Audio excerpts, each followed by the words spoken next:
Voilà, les villes intelligentes, comment y vivre mieux? Ce sera la question de l'après-midi. Alors vous savez, il y a des gens, quand vous les rencontrez, qui vous communiquent leur enthousiasme, voilà, qui débordent de chaleur humaine, d'empathie, d'envie de vous convaincre qu'on peut faire ensemble, qu'on peut construire ensemble.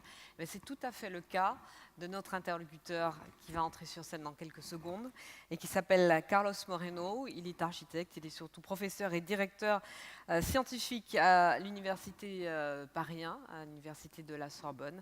Et je vous demande, comme vous n'êtes pas très nombreux, de l'applaudir très chaleureusement pour remplacer tous ceux qui ne sont pas là. Carlos Moreno, s'il vous plaît.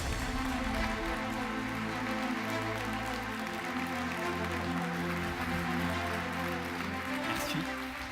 C'est à toi, Carlos. Merci Audrey. Je te laisse la scène. C'est difficile de s'embrasser Oui, avec les micros. absolument. Vas-y. Merci à toutes et à tous d'être là. Donc, je remercie les organisateurs de ces forums de m'avoir invité pour donc un keynote de un quart d'heure. Je reviendrai ensuite pour un dialogue avec Dominique Alba. Et donc, il s'agit d'introduire cette thématique qui m'est très chère. Et ça fait plus de 15 ans que j'arpente le monde urbain en particulier, pour comprendre les grandes mutations qui vit notre siècle, le 21e, et anticiper les nouvelles évolutions. Il s'avère que le monde au 21e siècle est dans ses mutations extrêmement accélérées, avec trois facteurs majeurs qui changent totalement la perception que nous avons aujourd'hui de ces mondes et celle des années, des décennies à venir.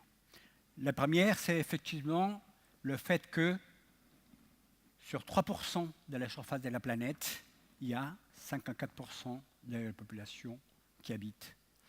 Et cette 54% de la population qui habite, donc, est une population urbaine. Ça veut dire que sur une très réduite surface de la Terre, nous sommes 54% de urbains dans tous les continents et qui sommes soumis à ces mutations qui représentent l'existence, le développement de la vie urbaine, qui véhicule elle-même une culture, une manière de vivre, et qui façonne aussi, d'une certaine manière, les mentalités. En France, nous sommes aujourd'hui 80% de la population à habiter dans 20% du territoire. C'est un phénomène mondial que nous appelons la métropolisation. Dans certains cas, c'est la hypermétropolisation, voire la mégalopolisation du monde. Mais il s'avère que dans ces vies urbaines aujourd'hui, il s'est produit la consommation de 70% de l'énergie. C'est les villes qui consomment cette énergie. Elles produisent également 64% des émissions de CO2. Dans ces villes aujourd'hui, on produit 80% de la richesse mondiale. Et dans ces mêmes villes, l'attirance pour ces phénomènes urbains, où les hommes et les femmes aujourd'hui naissent et meurent de plus en plus urbains, il s'est produit également la pauvreté, il s'est produit également l'exclusion, il s'est produit des phénomènes aussi de perte d'une certaine identité par rapport au territoire dans lequel nous sommes et qui, aujourd'hui, se trouve au cœur de cette crise que nous vivons aujourd'hui.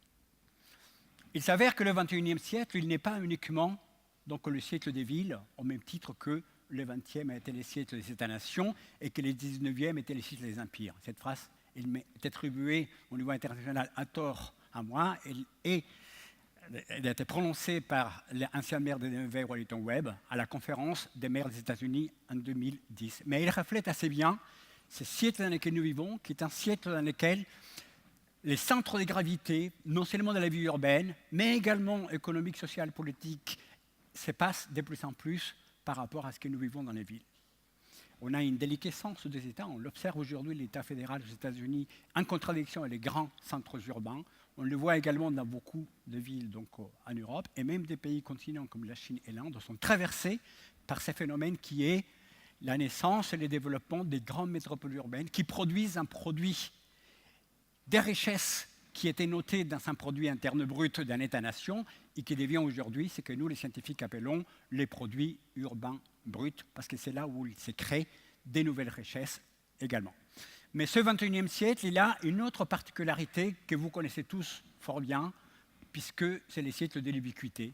C'est les siècles dans lesquels cette hyperconnectivité est devenue massive, et cette hyperconnectivité est liée maintenant avec la mobilité, où à tout moment, dans tout lieu, nous pouvons donc nous connecter par les multiples smartphones que vous voyez ici, etc., qui vous donnent accès non seulement à cette ubiquité connective, mais qui vous donnent accès aussi à cette ubiquité hyperactive. La nomophobie, l'absence sur soi de son mobile, devient l'une des premières maladies psychiatriques. Et la tendinite du pouce devient aujourd'hui un des phénomènes donc, musculaires qui occupera les kinésithérapeutes pour de longues années, ainsi que les effets dérivés, parmi eux, donc la tendinite au cou, et derrière, pour les podologues, le fait qu'on commence à moins en moins marcher, parce que c'est un effet systémique, c'est lui qui s'est produit quand on active les pouces, comme l'a dit Michel Serres, avec son livre Les Petits Poussettes, puisqu'on fait allusion à ces phénomènes d'hyperconnectivité.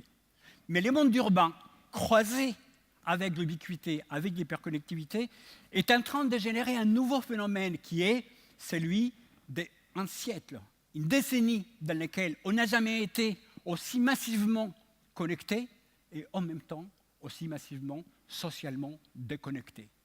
Nous risquons de traverser dans les années à venir un nouveau phénomène de déconnexion sociale que dans mes travaux scientifiques nous avons identifié comme les zombies geeks. Donc, on a un danger aujourd'hui de déconnexion sociale planétaire liée à cette problématique des zombies geeks où on se déconnecte par rapport à la réalité de la vie urbaine. Mais c'est quoi la réalité de la vie urbaine aujourd'hui? La réalité de la vie urbaine, c'est que les produits urbains bruts, la création des richesses dans la ville, elle est aujourd'hui supérieure à celle de beaucoup d'États qui siègent aux Nations Unies. On a eu l'Assemblée générale des Nations Unies la semaine dernière, en fait cette semaine même, et nous voyons donc des États qui siègent, mais nous avons aujourd'hui énormément de villes qui produisent un produit urbain brut bien supérieur. Donc aujourd'hui, il se pose une question majeure, c'est quels sont les enjeux pour ces métropoles, pour ces territoires. Et les enjeux aujourd'hui ont été dévoyés par un phénomène technologique qui a donné la naissance à une mouvance internationale qui s'appelle les Smart Cities, les villes intelligentes. Et dans cette mouvance dans laquelle j'ai fait énormément de travaux, je me suis mis sur la scène internationale pour promouvoir non pas la connectivité et la qualité de la ville intelligente par les ratios silicium et algorithmes au mètre carré, mais pour promouvoir une vision humaniste du numérique et dans laquelle la technologie doit être au service du lien social pour identifier les vrais défis que nous avons aujourd'hui dans la vie urbaine. Quels sont les défis de la vie urbaine aujourd'hui?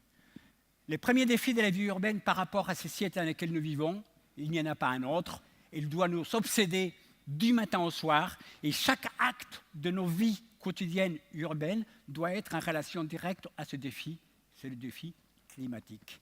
Nous sommes aujourd'hui dans la vie urbaine, dans ces situations de bascule, puisque nous étions habitués à voir des images désastreuses, de typhons au fin fond des Landes, des inondations monstrueuses aux Philippines, des tremblements de terre au Japon, des choses qui étaient très lointaines de notre réalité. Nous vivons aujourd'hui, sous nos yeux, le changement climatique, les lacs d'Annecy, les canicules, les problématiques aujourd'hui des pouvoirs résistés par un urbanisme d'une autre époque aux anticipations indispensables, pas demain, pas après-demain, aujourd'hui. Le changement climatique impacte nos vies aujourd'hui et il nous oblige à réfléchir, nous urbains, comment nous produisons, comment nous consommons, comment nous nous déplaçons, comment nous nous logeons, comment nous accédons aux services indispensables pour mener cette vie urbaine. Et le changement climatique doit être donc une nécessité, une indispensable prise de conscience pour qu'il puisse diriger chacune de nos actions dans ce qu'on appelle la création des valeurs dans la vie urbaine. Nous vivons dans un monde dans lequel la création des valeurs était associée souvent à une croissance économique. Et nous avons commis une erreur qui était de séparer, comme dirait Edgar Morin, mon grand maître, on a passé notre temps à séparer ce qui est naturellement lié. La nature et l'homme ne sont pas deux choses différentes, c'est la même chose. Et la création des valeurs aujourd'hui Elle doit comporter, et c'est l'objet de la chaire que je dirige à la Sorbonne, qui est une chaire territoriale en France et au niveau international, cette création de valeur, elle doit comporter de manière obligatoire la convergence des 3 grands besoins urbains. Une création de valeur économique pour que nous puissions lutter contre le chômage, pour qu'il puisse y avoir du travail dans les villes et dans les territoires, pour que nous puissions créer des richesses, pour que nous puissions avoir des écosystèmes qui puissent créer cette valeur économique indispensable pour vivre dans nos villes et dans nos territoires. Nous devons créer également une valeur sociale qui soit inclusive, qui lutte contre les fractures, qui lutte contre l'exclusion, qui lutte contre le rejet de l'autre, qui lutte contre cette pauvreté non seulement économique mais également culturelle, qui engendre l'ignorance et qui engendre la peur. Nous les voyons quand il y a 58 malheureuses personnes qui sont au large de Marseille et qui n'arrivent pas à être reçues dans un pays de 60 millions d'habitants. Moi-même, j'étais dans cette situation en arrivant en France à 20 ans. Je suis un ancien réfugié politique et j'ai été admis en France illégalement. J'ai traversé la frontière, je suis français, fier d'être français, et ça fait partie de ce que la vie urbaine aujourd'hui comporte, puisque ces brassages, ces cosmopolitismes aujourd'hui est inhérent. Et un troisième élément, donc une valeur écologique, une valeur environnementale. Lutter contre le changement climatique, avoir de nouvelles sources de production d'énergie, de nouvelles sources de consommation d'énergie, avoir des produits courts, lutter contre l'achat d'une matière qui n'est pas indispensable pour mon acte d'achat. Quand j'achète 3 pommes ou 15 tomates, j'ai plus de plastique et plus de carton que ce qui représente ce que je vais consommer avec mes tomates et mes pommes.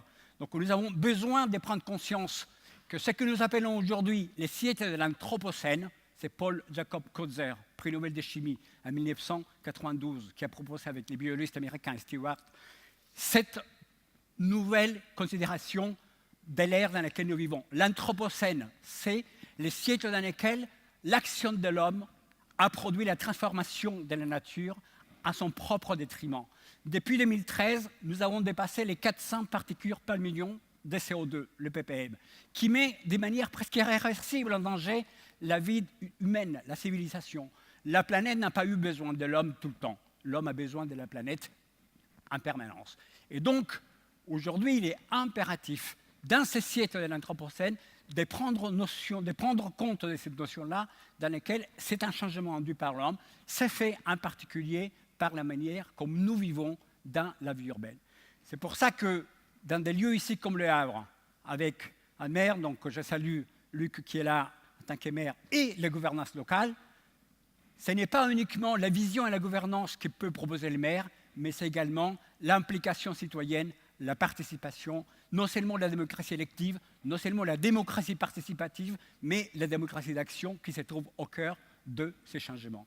Et donc, cette technologie qui est développée, cette connectivité, cette hyperconnectivité, s'il n'est pas au service de la création d'une qualité de vie urbaine dans laquelle les hommes et les femmes puissent être créatifs, puissent être positifs, puissent être donc à l'égard de leur ville, à l'égard d'autrui, à l'égard de l'économie, à l'égard de la société, à l'égard de l'écologie, être positifs, nous aurons du mal à sortir. Il n'y a pas de messie, il n'y a pas de grand soir, il n'y a pas d'autre solution que prendre en charge un projet environnemental, social, économique qui soit mené ensemble.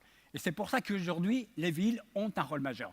Et je dis en plus, je l'ai dit à Luc à plusieurs reprises quand nous nous sommes rencontrés dans plein d'événements, que nous devons sortir d'une vision ethnocentrée, d'une vision euro-occidentaux-centrée, parce que le monde a profondément changé.